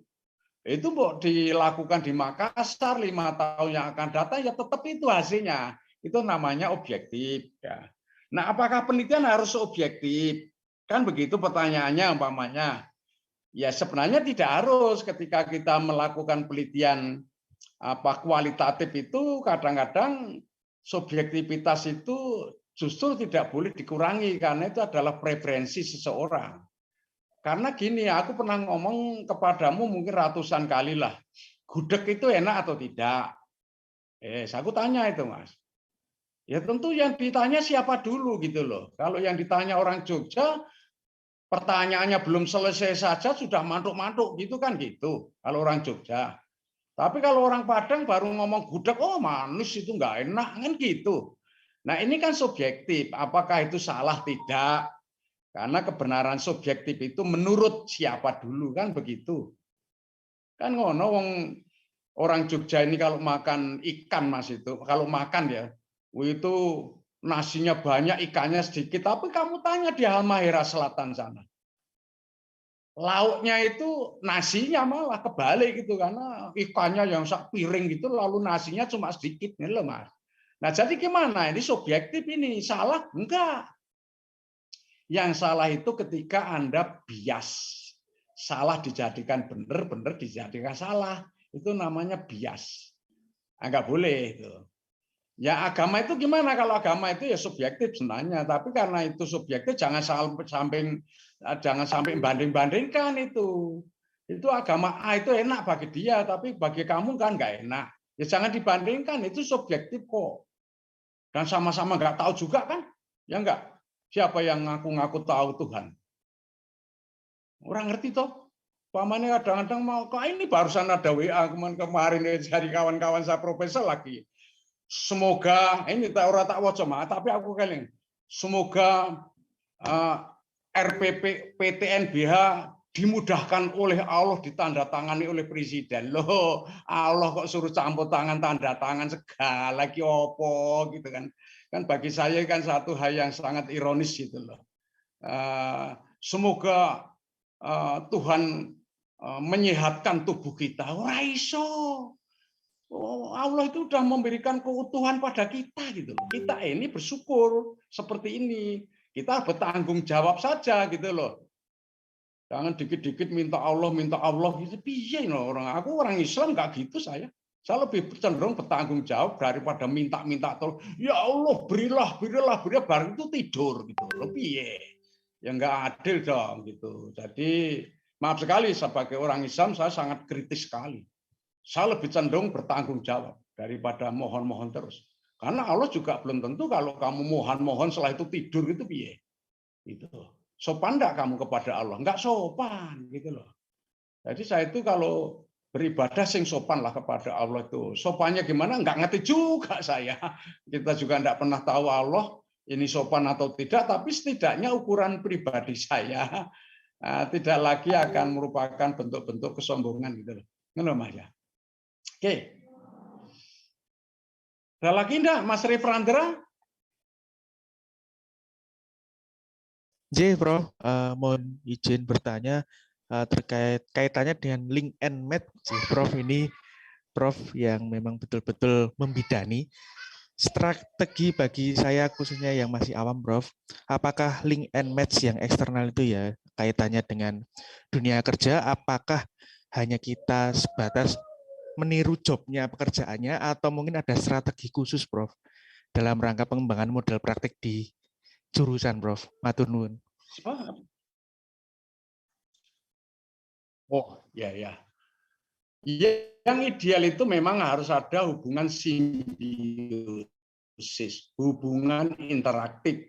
Bukan kita menjadi variabel terikat lalu hanya menjadi pengikut dunia kerja kan gitu ya seolah-olah ya.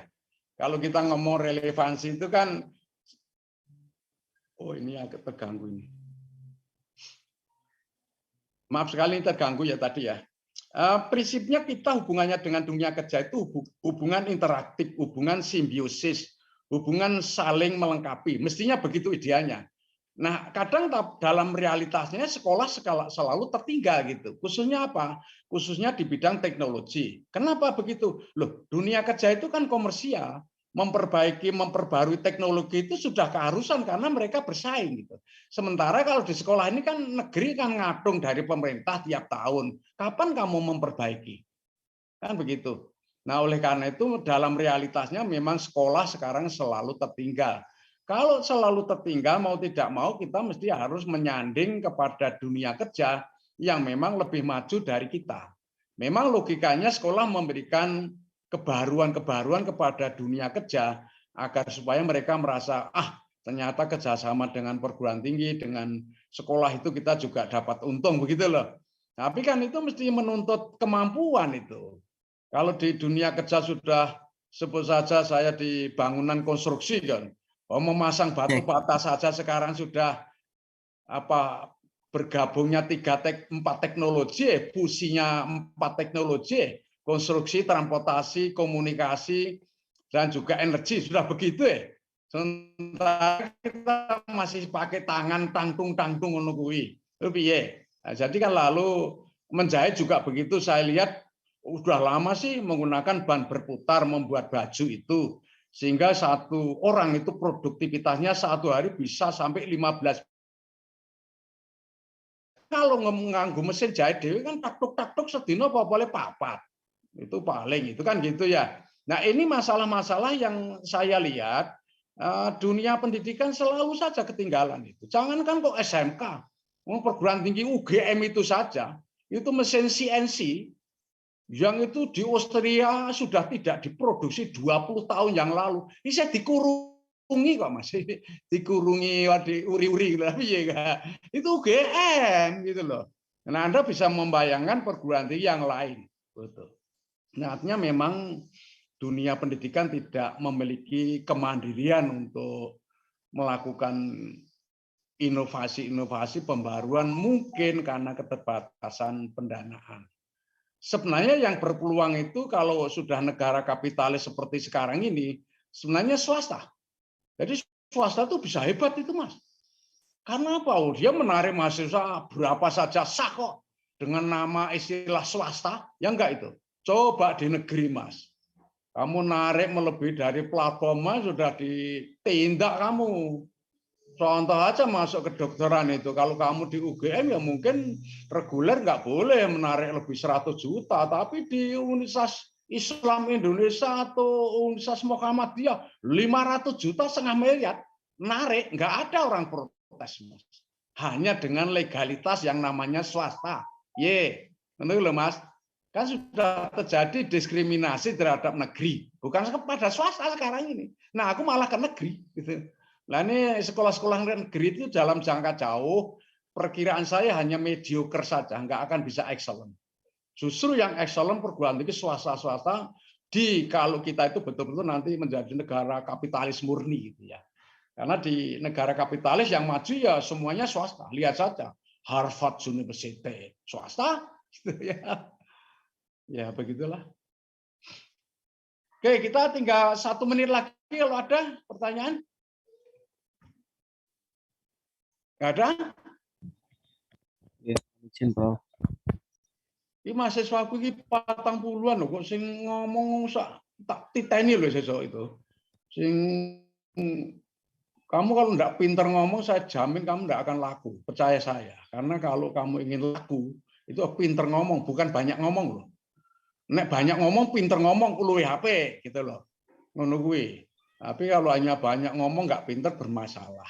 Kamu pintar tidak ngomong, bermasalah. Kan ngono Mbak. Jadi di kelas ini saya ajaklah kamu pintar komunikasi lah, jangan menang-meneng ayu, ora payu, enggak laku kalau kamu diam-diam saja.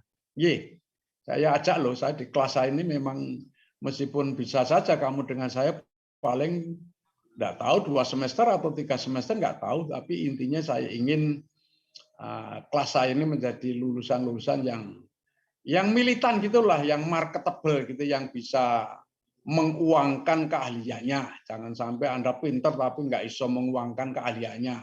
Nanti jadi masalah, jadi dosen ya tetap melarat, profesor yang melarat nih loh Mbak. Karena ya tidak bisa menguangkan keahliannya. Itu ya.